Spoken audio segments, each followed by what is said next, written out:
औज़ुबिल्लाहि मिनश्शैतानिर्रजीम बिस्मिल्लाहिर्रहमानिर्रहीम। वगर कयो वतन पिरत नशिनन पाण में, पसो पखी अड़न माणहा मेठ घणो। मुंहिंजा प्यारा दोस्तो, सिंध वासियो, पाकिस्तान वासियो, अस्सलाम वालेकुम। जीअं तव्हांखे अॼुकल्ह ख़बर पई आहे त जेको आहे सो क़तर में दोहा में अफ़गानिस्तान जे तालिबान ऐं नेटो जी फोर्सिस ऐं अमेरिका जे विच में जेको आहे सो ठाह थी विया आहे। जीअं ठाह जे तहत अफ़गानिस्तान मां नेटो जूं फ़ौजूं जेके आहिनि 14 महीननि में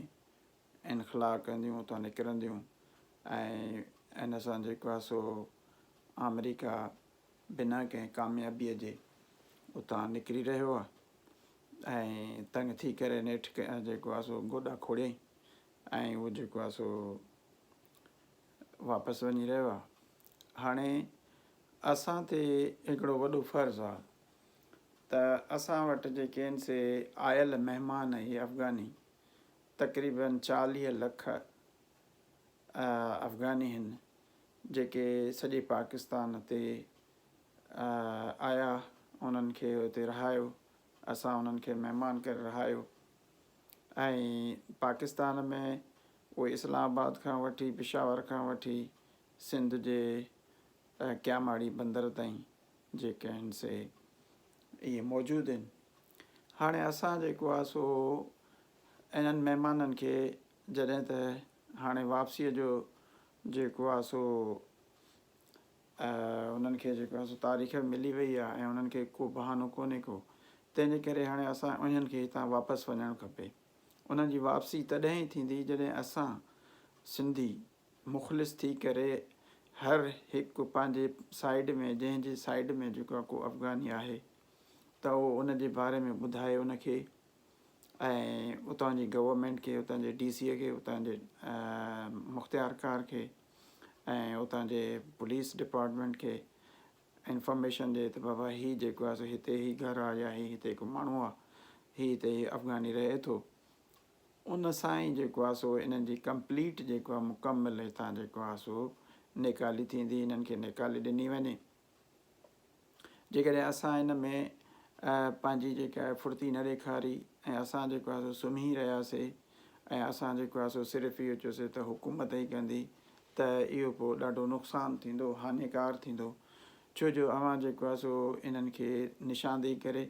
ऐं उतां जे वास्तेदार DCअ खे ॿुधायो, वास्तेदार SP खे ॿुधायो, वास्तेदार थाणे जे अमलदार खे ॿुधायो त हीअ हिते रहनि था ऐं हिननि खे हितां जेको आहे सो कढियो वञे। ऐं हिननि सां वञण सां जेको आहे सो असांजी सिंध जेका आहे हिननि जी लोध खां जेको आहे सो आज़ादु थी वेंदी ऐं असांजी सिंध जेको आहे हूअं बि जेको आहे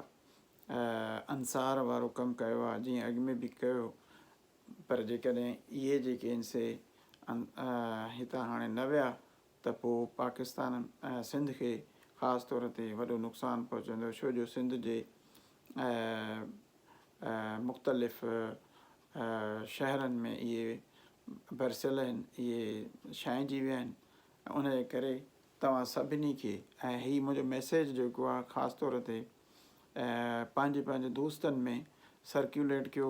त जीअं माण्हुनि में सुजाॻी पैदा थिए, माण्हुनि में पंहिंजे हक़ जे लाइ उथण जे लाइ जेको आहे वठण जे लाइ जेको आहे सो सुजाॻी पैदा थिए ऐं इन्हनि खे लोधे कढो। इहे जेके लोधियूं आहिनि, इन्हनि खे जॾहिं लोधे कढिबो न तेसीं ताईं जेको आहे सो उहो जेको आहे सो कमु पूरो न थींदो। तंहिंजे करे गुज़ारिश आहे त जेको बि जंहिंजे बि भरिसां को अहिड़ो इंफॉर्मेशन इतलाह या का ॻाल्हि आहे त उहो पंहिंजे मुतलिक़ा DC या मुख़्तियारकार या SP खे ॿुधाए त बाबा हीउ जेको आहे फलाणो नूर ख़ान या हीउ फलाणो जत ख़ान हिते वेठो आहे, हिन खे जेको आहे सो हितां मोकिलियो वञे। ऐं असां इन मैसेज जे ज़रिए वफ़ाक़ी हुकूमत खे बि चवंदासीं त इन्हनि जी निकाली कई वञे सिंध मां, ऐं सिंध हुकूमत खे बि चवंदासीं, मुराद अली शाह साहब खे, त मुराद अली शाह साहब तव्हां जेके आहिनि से सिंध बचायो, अफ़गानी पठान बचायो अफ़गानी भॼायो, छो जो अफ़गानी जेके आहिनि से असांजे सूबे जा मालिक न आहिनि, तंहिंजे करे तव्हांखे गुज़ारिश आहे त इहो जेको आहे सो ही पैगाम सभिनी दोस्तनि खे शेयर कयो। साथियो, अल्लाह हाफ़िज़, जी एस एन सदाईं गरम।